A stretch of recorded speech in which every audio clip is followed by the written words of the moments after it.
First of all, sorry for missing my upload last week. It was Christmas, and I'm still new, and I just very much did not properly schedule making a video. But now we're back, and I definitely wasn't planning on making a review about this, but after seeing it, I really wanted to. Most superhero movies are fine. Every now and then there's an exceedingly good one that's worth talking about. Dark Knight is great, Logan's solid, Joker's solid, etc. But the vast majority are just non-offensive, pretty alright movies that do their job and don't try too hard to push boundaries. I was doing my 2020 catch-up, however, ahead of my 2020 ranked, which is scheduled for next week, and so I did see this, and it definitely is worth talking about, not because it's good. I thought this was quite bad enough that I should talk about it. Wonder Woman 1984 is a continuation of the last solo Wonder Woman film. I unfortunately didn't see that one, and I heard it's better than this one, and I'd probably agree. This film is about a lot of things. I think that's the main problem, actually. Trying to make a brief pitch seems hard, as the plot doesn't really come together for a very long time. At this point in writing it, I read the official promo blurb, and it spoils a plot point 2 hours into the movie, so that definitely speaks volumes to what I was just saying. If you need to point to a plot point that is 2 hours into your movie to say what it is about, you might have an issue. Even One Cut of the Dead has a better promo blurb, and everything is a spoiler when talking about its plot. Side note, watch One Cut of the Dead. It's great. But yeah, if the official blurb is spoiling plot that doesn't happen in the first 80% of its runtime, I think all bets are off. I'm putting a spoiler warning, and we're just going to talk about all of it. You can click away if you don't want spoiled. 3, 2, 1... The film starts with a 17-minute prologue about Wonder Woman in a marathon-style competition with her people when she was a kid.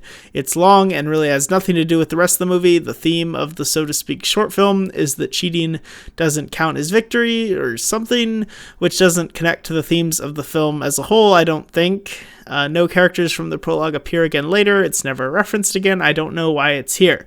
After that, there's a lot of plot lines, so I might even miss a couple, but the main ones are that Wonder Woman is still around and she's doing nothing exciting. She stops some theft from a black market artifact club that runs out of a clothing store. It's like they threw darts at a board for their plot devices. Anyway, she stops them. Nothing else really matters from this vignette. I guess the artifacts and the rocks matter, but they show up again at Kristen Wiig's place of work anyway, so really this whole thing could definitely be deleted.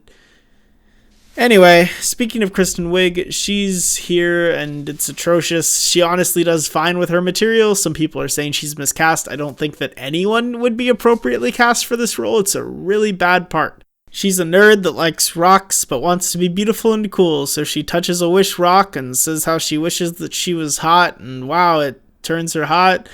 But the rock is a monkey's paw, so now her kindness is gone or something.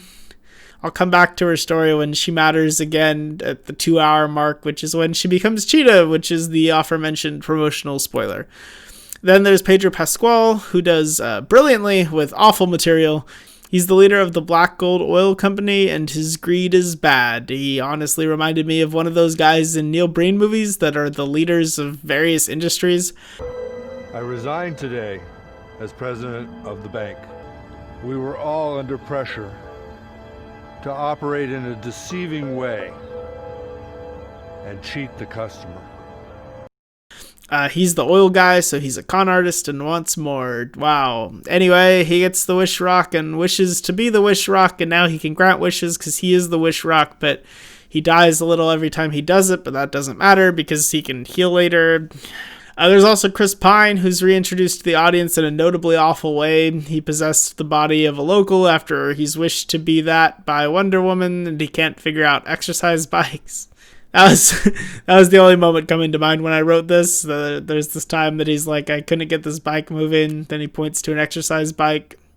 It doesn't matter, but neither does anything in this movie. Some stuff happens. Eventually, Kristen Wiig is a cat, and it looks really bad, and Wonder Woman tells a bunch of people that are poor that they need to give up their wishes because they're being selfish.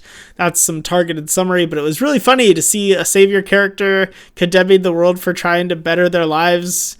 Maybe I read too much into it. I don't know. Finally, the Wish Rock man sees that he's hurt his kid, so he stops being a Wish Rock and saves his kid, and the movie ends. Then there's an after-credit scene with the original Wonder Woman, and it's cute, but would have been better served as a commercial or something. The plot That's the plot. It's really bad.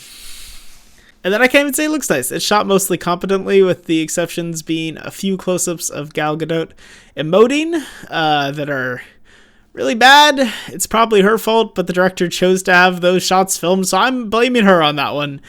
Leave the angles wide when your actors can't act. But regardless, the film isn't nice to look at even with the fine shots because the effects are so bad.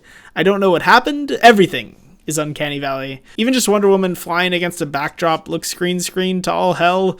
It's nuts how unpolished this film is. This movie had a $200 million budget. Where did that money go? Anyway, the acting on average is fine, the camera work's fine, but it looks bad, it's written awfully, nothing matters, and it's way too long for what it is. I really did not enjoy watching this, and I would encourage you either to not watch this or get a bunch of friends together and watch it ironically. It might genuinely be bad enough it's good. I'm not sure, I wasn't looking at it in this light, but as I reflected upon it, I was having quite the giggle. So 3 out of 10.